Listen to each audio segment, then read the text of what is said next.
guys, it's Kaylin, your geeky girlfriend. Welcome back to the channel. My daughter is down for a nap with my husband right now. I just got done doing a shower and some self-care, which is super important in this time of recovery and postpartum and all of that. Always take time for yourself. In this video, I'm going to do a part 2 of things that if you have not yet, you need to register for, or things that you don't need to register for. This one's going to be more of the things that I wish I would have registered for because we got them as gifts, or I've purchased them after since being home, or we've discovered them, or were gifted them, or whatever.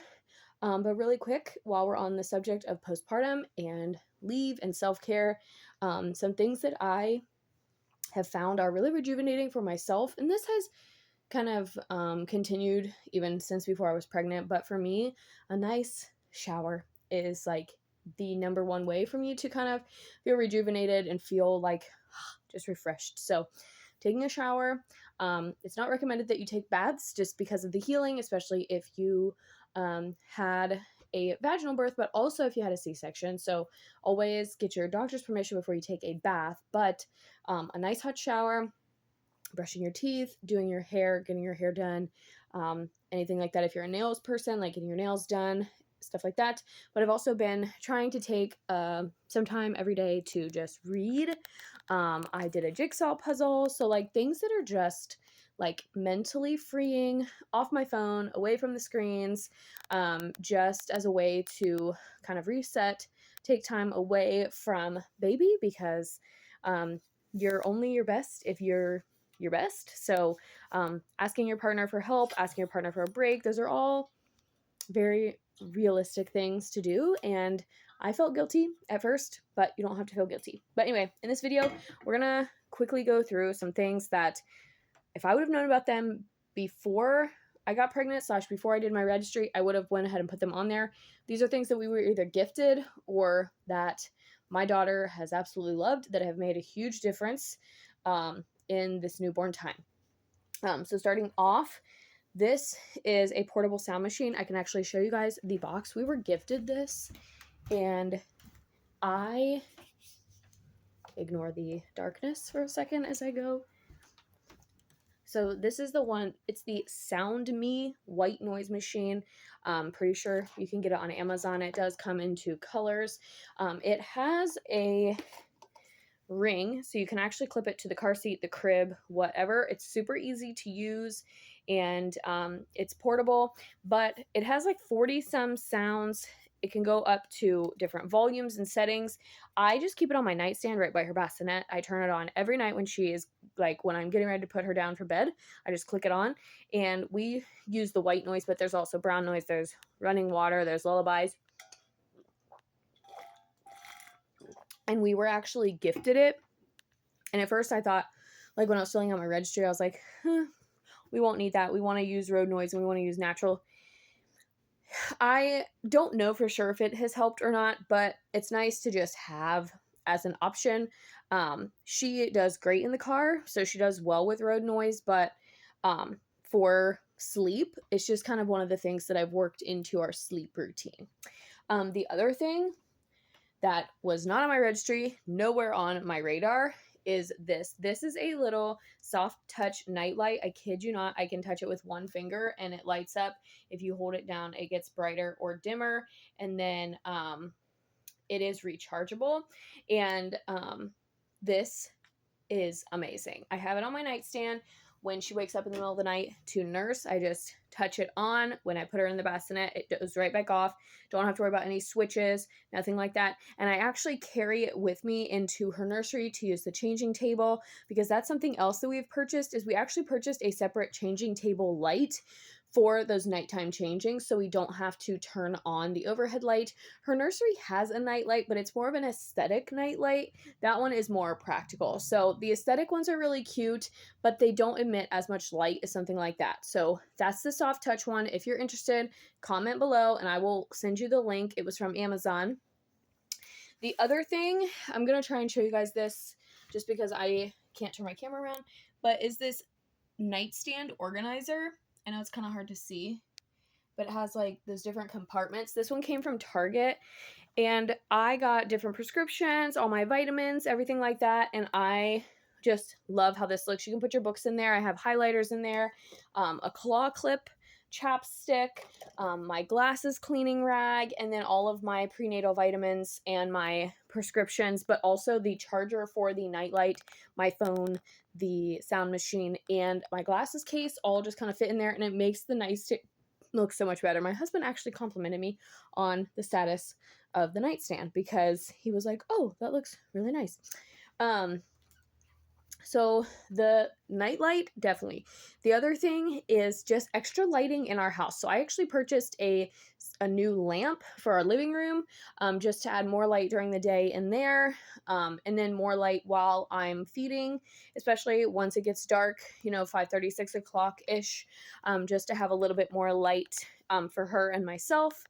One thing that I have not really used that much is a breastfeeding pillow. So I was gifted this one, and I did register for one, did not get it. I'm glad that I didn't purchase it with my own money because I do use it at night for those middle of the night feedings to kind of prop her.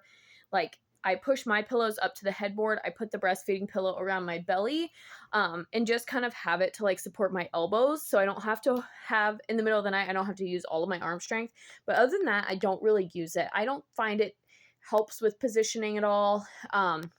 When you are in the hospital, they kind of teach you how to do it without the breastfeeding pillow, and you learn how to use just regular pillows to accomplish the same thing. And so that's kind of how I learned. And now I don't really use it. I mean, I use it, but not necessarily for its intended purpose. And we have used it once for tummy time.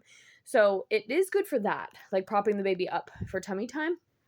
But I would say if you can get one secondhand or borrow one from a friend, I would say don't waste your money on the breastfeeding pillow, but that's just my opinion. We already talked about nursing bras in the last episode of this little series, I guess you can say.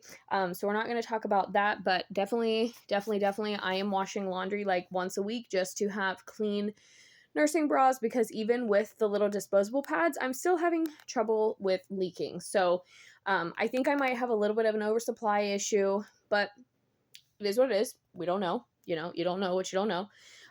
But I would say 5 out of 7 days waking up leaking. And whether that's I'm not feeding her enough, I'm not pumping enough, I have an oversupply, whatever. Either way, I'm having to change my bra multiple, like I have 6 nursing bras. I'm having to do laundry once a week to constantly have a clean one. So, and I'm wearing them like as long as I can stand it. Pretty much as long as they're not wet, I'm wearing them because I'd only have 6 of them.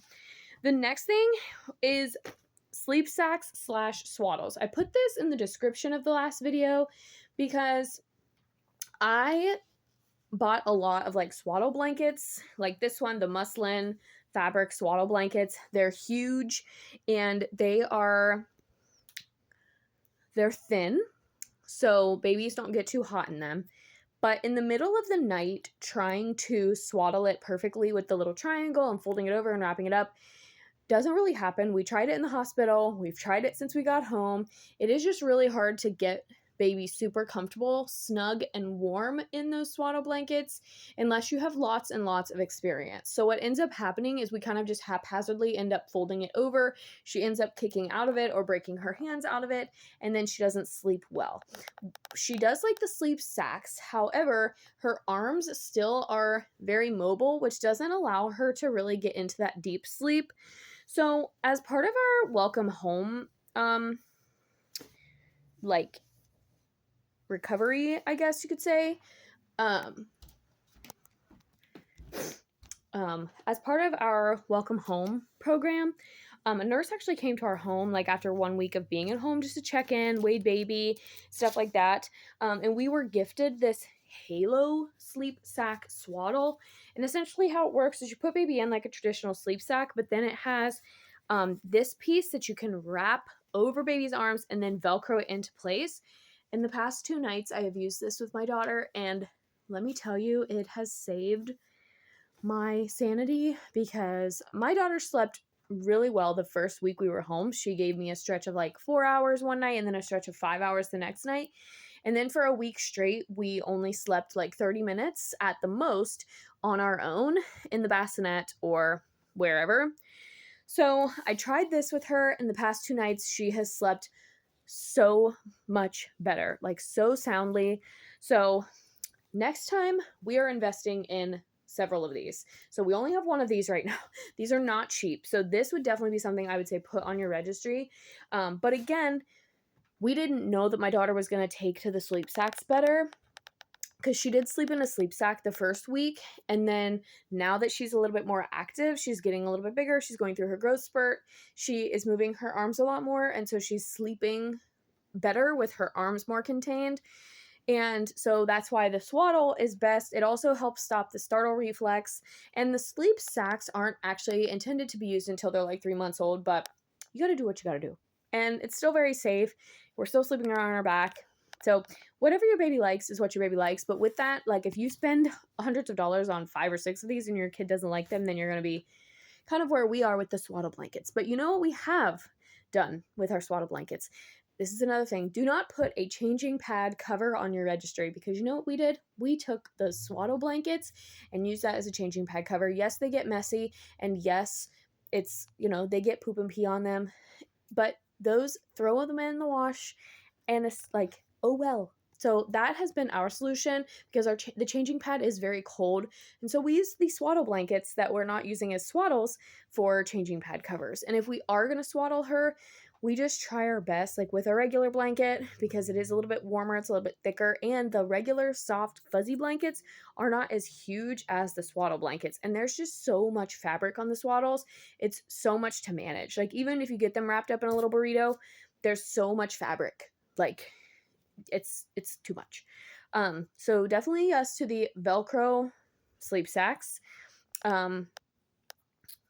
Burp cloths, you're going to need a ton of them. I have one at every nursing station, and I use it to being frank here, I use it to wipe my nose, her mouth when she, because like I said, I have a little bit of an oversupply issue. So sometimes she will like cough on the milk. Sometimes it gets all over her face. Sometimes I'm spraying her with it because it's just coming out too fast for her to handle. And I just use the burp cloth to wipe all that up. I use it to wipe underneath my breast to catch any leakage. And then also just put it over the shoulder for those spit ups in the burp cloths and burping. So you need lots of those. I have one in every nursing station. And let's see, what else did I want to talk about in this video? We talked about the sound machine, talked about the night lights, talked about the lamp, talked about organization. That might have been it. The breastfeeding pillow. That might have been it that I wanted to talk about in this video. So this has been part 2 of 5 more-ish things that you don't need to or should register for if you are an expecting parent, a new mom, going to be a first-time mom, or maybe you just want to do things a little bit differently the next time around. Again, here on this channel, I am going to still be doing the book reviews, movie reviews, and all those things, but I'm also doing a whole new set of videos and content about videos that I would want to see as a new mom, first-time mom, and I'm going to just be making those videos for anyone else who's in the same position that I am. Also, my shirt does say Super Mommy-O, and my husband has a matching one that says Super Daddy-O. If you are interested, I can link those in the comments. They came from Amazon. So, yeah, I think that's it for this video. I will be doing a postpartum update and recovery video talking about all the things we've experienced so far, because like I said, I want to create videos that I, as a new mom, would watch myself to let me know that things that we're experiencing are normal, that it's not something that you're doing wrong. And because there have been a lot of those feelings about like, oh my gosh, like I should be doing this. Are we doing enough? Blah, blah, blah. So that's going to be a video coming soon. And just talking about my birth experience and our birth story. That'll be a video coming soon. And then, like I said, we're still going to do some book reviews and stuff like that. So stay tuned for all of that. That's it for this video. Catch you guys in the next one.